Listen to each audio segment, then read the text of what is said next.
Je pense que les bases sont déjà jetées ici au niveau de ces journées.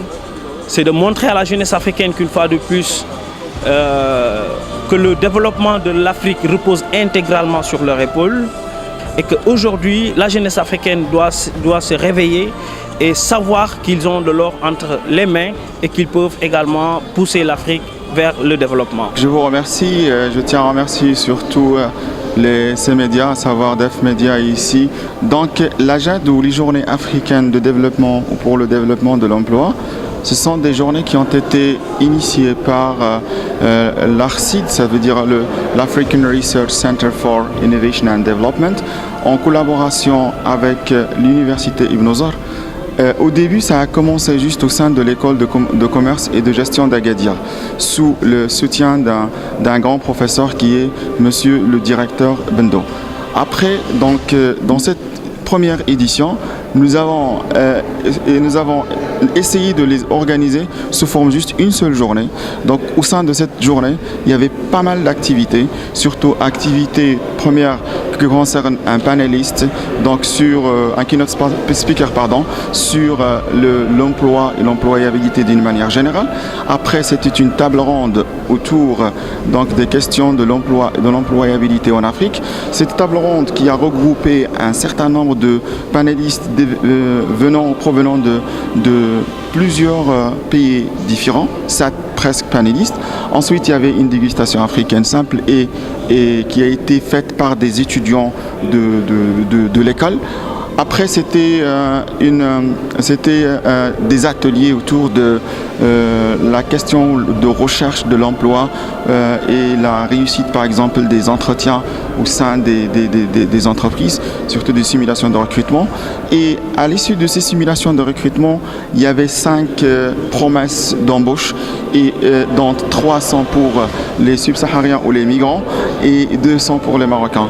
En faisant un peu le suivi, ces jeunes ont été recrutés réellement dans leurs entreprises. En termes d'effectifs, la première édition a connu donc 300 participants, surtout des étudiants, ensuite une vingtaine, plus de 13 communautés africaines.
Comme vous voyez, c'est une ville qui n'est pas très grande, qui a besoin de beaucoup de choses. Créer une idée chez les entrepreneurs africains et chez les entrepreneurs marocains, participer au développement ici à Sazac, c'est une idée très essentielle. Et c'est pour cela qu'on a fait et on a participé à l'organisation de ces événements.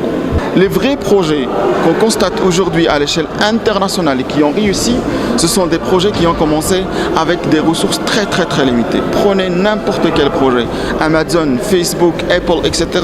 D'abord, c'est l'idée, d'accord? Il faut que l'idée soit ingénieuse. Donc l'ingéniosité de cette idée pourra pousser la personne à trouver facilement des bailleurs de fonds. Et nous, dans le cadre de l'AJAD et des projets qui seront présentés, ou peut-être qui auront le prix de Hackathon. Ceux qui auront le prix, on va essayer de trouver un financement des bailleurs de fonds. Et déjà, on a des promesses par rapport à ça. Et 2, on va faire un accompagnement réel. D'accord ? Un accompagnement réel dans lequel il y aura l'ARCID en tant que centre, il y a l'université aussi. Hier, avec le président d'université et avec même le gouverneur de Insgan, Aïtbulul, qui sont très remerciés aussi. Donc là, on a discuté autour de la question et ils sont prêts, d'accord, et engagés à soutenir plutôt ces jeunes afin de réussir leur projet et surtout pour que le financement ne soit pas un empêchement vers la réalisation de leur projet. En fait, exactement ce qui fait la première édition, c'était une seule région. C'était la région Souss-Massa. Alors, et une seule préfecture, c'était la préfecture d'Agadir. La deuxième édition, on s'est dit non, il faut franchir les frontières et aller vers d'autres zones. Et vers d'autres zones, c'est surtout des zones qui ont des particularités africaines et qui constituent cette continuité de l'Afrique. Et à ça, Zag, il est une de ces zones. Tout ce que je pourrais ajouter, c'est remercier toutes les personnes. D'abord, remercier les partenaires officiels. Je tiens à remercier tous les sponsors qui nous ont fait confiance et qui nous ont aidés, qu'ils soient publics et au privé. Et je tiens aussi à remercier les médias, à savoir Def Media.